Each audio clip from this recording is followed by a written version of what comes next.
go. All right.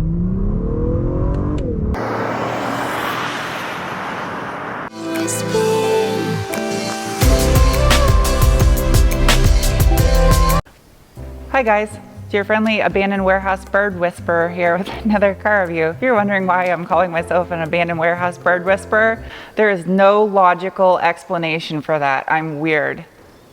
Anyway, there's a link up above to the last car review I did on the Toyota 86, where I had an argument with two birds in this warehouse. Yep. Anyway, today I'm reviewing this 2019 Lexus LS500 F-Sport. It's a big ass car. And it's nice. If you can afford a car like this, all I can say is good for you. Because, damn, every time I get out of this thing, I feel like $1 million. I'm just like, yep, that's my car that I'm borrowing for a week to do a car review on it. I actually have a bunch of $2,000 beaters in my driveway. Anyway, on with the car review. The interior of the LS500 is impressive. Now this is a $101,000 car, so you would expect the interior should be impressive, but I don't know, maybe I'm just a sucker for red leather because it is absolutely gorgeous in here. And I like the fact that the red is not everywhere. It does have a full black on the dashboard, the steering wheel. The door cards for the most part are black with the suede Alcantara on the sides, and it only has a little bit of red leather where the armrest is at, and then just the seats and the center console. It's a nice balance in the interior, I feel. The dashboard in the car is equally elegant. It has black leather with contrasting stitching, and this kind of grille feature that goes across the entire dash where your air vents are at has this kind of, I don't know, steampunk vibe to it, I guess you could call it. I don't know. I'm sure there's some steampunk people watching this like, that's not steampunk. One feature this LS is not equipped with, I wish it was for this video's sake, is the Crico, I think it's pronounced, sorry, words are hard, glass feature that has glass trim on the doors. That's absolutely gorgeous. And it can be paired with a $23,000 executive package that basically turns the back seat into an office for rich folk. It's crazy. It'll do everything back there. Doesn't really matter how tall you are, you'll be comfortable back here. I shouldn't say that because I'm sure there's someone watching right now who's like 7'2" and be like, I drive a school bus. Something that might get overlooked on the interior of this car that's a really fun feature is the center console lid swings both ways. There's something. Ta-da! That way. Ta-da! That way too. There's little pockets back here so you can put your barf baggie and the card to tell you how to inflate your life vest. The car is equipped with Apple CarPlay and Amazon Alexa compatibility, which is kind of crazy. There's also a vent on the B pillar by your knees to cool your knees off. That is so fun. However, it's a $3,000 package for all the safety features, which I feel if you're paying six figures for a car, you should not have to buy a package for safety features. It should just be standard on the car. What is neat though, on the heads-up display, when you start to veer out of your lane, it shows this little kind of blue skateboard half pipe thing. I think that's a half pipe. No, that's a quarter pipe. It's part of a pipe, but it displays on your windshield in the heads-up display to let you know it's going to gently push you back into your lane. This is equipped with a Mark Levinson sound system that will bake your potato or something. I really want a baked potato right now. That sounds really delicious. I found myself driving through the neighborhood bumping the Belly soundtrack at 2 miles an hour so everybody sees me. Yeah, some of you will get that reference there. Maybe. Yeah? Okay. Oh, there's a big wasp outside trying to come in here.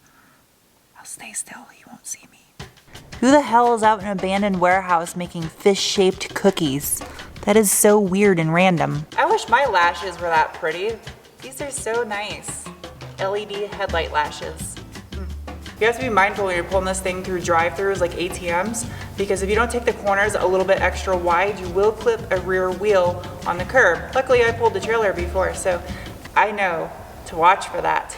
But something you have to pay attention to for real when you're driving this car. It is huge. The LS500 is equipped with an air ride nose lift. So if you're pulling in and out of really steep parking lots or driveways, you can raise the front of the car with a button inside. Watch, it's cool. Ready?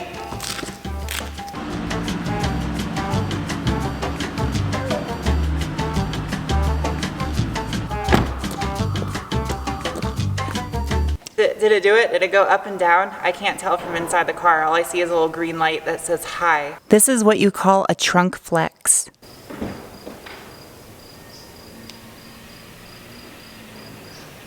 That's how you know you've made it in life. As you'd expect, the trunk on a big body sedan like this is big enough that you could rent it out as a tiny home in a large city. However, I'm not going to be climbing in it in this review because there's something unsettling about climbing in the trunk of a $100,000 car in an abandoned warehouse. It's almost like the setup of an Eminem lyric or something. I don't like it. Hello, spirit of the abandoned warehouse.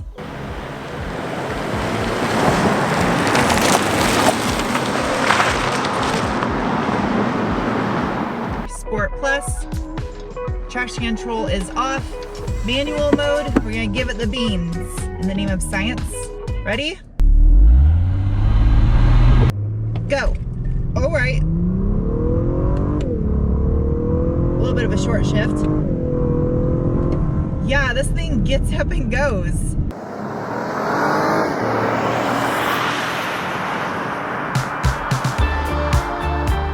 It's weird because if you drive this thing in automatic mode, when it shifts first to second, there's this weird pause and then it surges with power again. It's kind of weird feeling, but in manual mode, it's quicker and it does grab that gear, especially when it's in Sport Plus. Ooh. Hi, and welcome to This Car Doesn't Fit in My Garage Science with Sarah. This thing is so huge, it doesn't even fit in my garage. I have the door open right now, and the trunk of the car is sticking out by like an extra 1.5 feet. This is absolutely crazy. Anyway, powering the new LS500 is Lexus's first attempt at a twin turbocharged V6. It's 3.5 liters, 4 cams, 4 valves per cylinder, and it puts out 416 horsepower. More importantly though, is the torques. 442 pound-feet of torque as early on as 1600 RPM and carries through all the way up to 4800 RPM. It's a bunch of torque. I gotta stop real quick and show you this. It's a little secret door to your oil fill cap.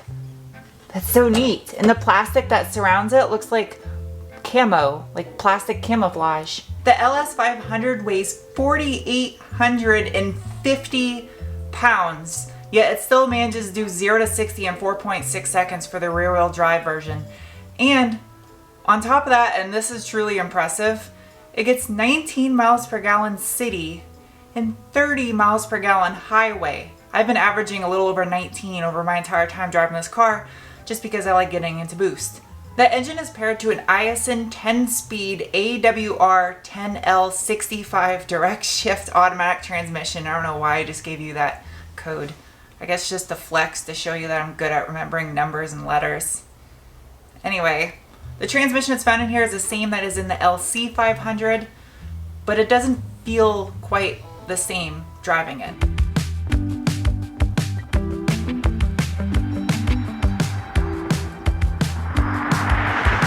The LS500 does share a platform with the Lexus LC500 that I reviewed recently, is linked up above. And it does also have a 10-speed automatic.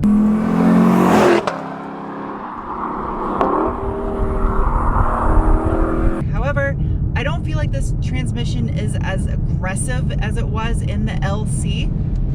On the downshifts, you barely tell it's even downshifting, it's so smooth. The upshifts are quick, but they're not as violent as it was in the LC. But you don't want that in a car like this. It's a big luxury car. So there's no point in even talking about that. You don't buy this car for that. You buy it to drive in style and comfort.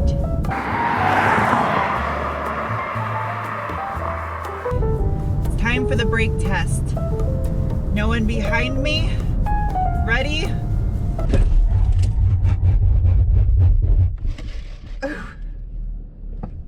Yeah, those brakes work pretty good.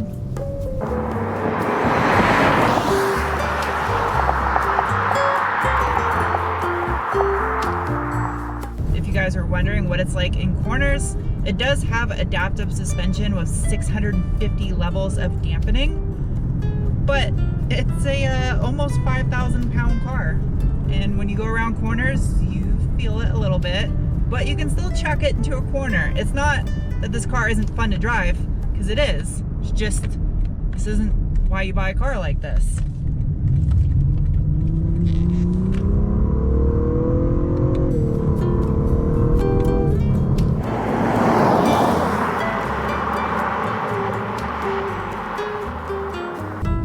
If I had to summarize my experience driving this LS500, it's like riding in a pair of noise-canceling headphones with wheels that blows air-conditioned air up your backside.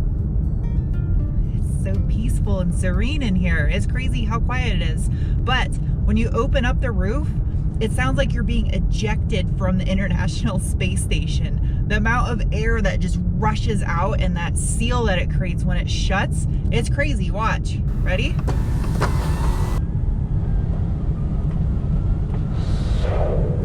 That is so insane. All right, I'll shut it. This is the most important part of the car review. What is the car like driving through a fancy neighborhood below the posted speed limit?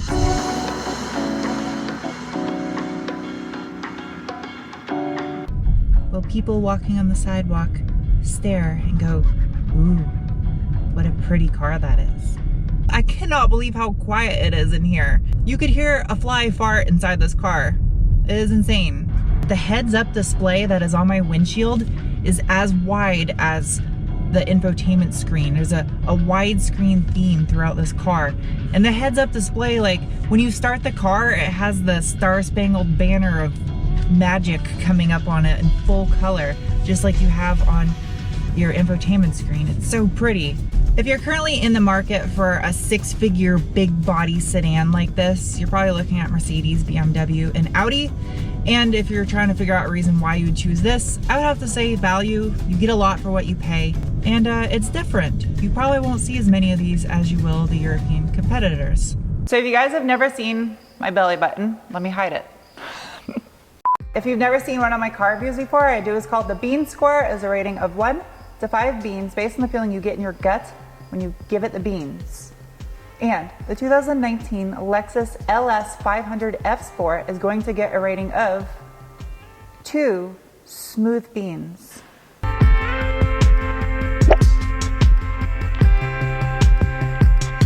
This thing's quick. It is. It seriously is fast. It's got a nice punch to it from the twin turbskis under the hood. I'm trying to put my hand on the mirror and it's not there. Oh, embarrassing. I'm gonna roll with it anyway. Yeah, I like this car. It's sexy, it's big. Will it last as long as a Lexus V8? That is a good question. Will a twin turbo V6 last as long as a naturally aspirated V8? These cars are known with the V8 to go a million miles. Will it happen with this? Well, we'll find out 20 years from now. Anyway, hope you guys enjoyed this review, and I will see you next week with another. Bye. Quit trolling me, bird. Quit trolling me, bird. Oh, you think it's funny, huh, bird? You f***ing asshole.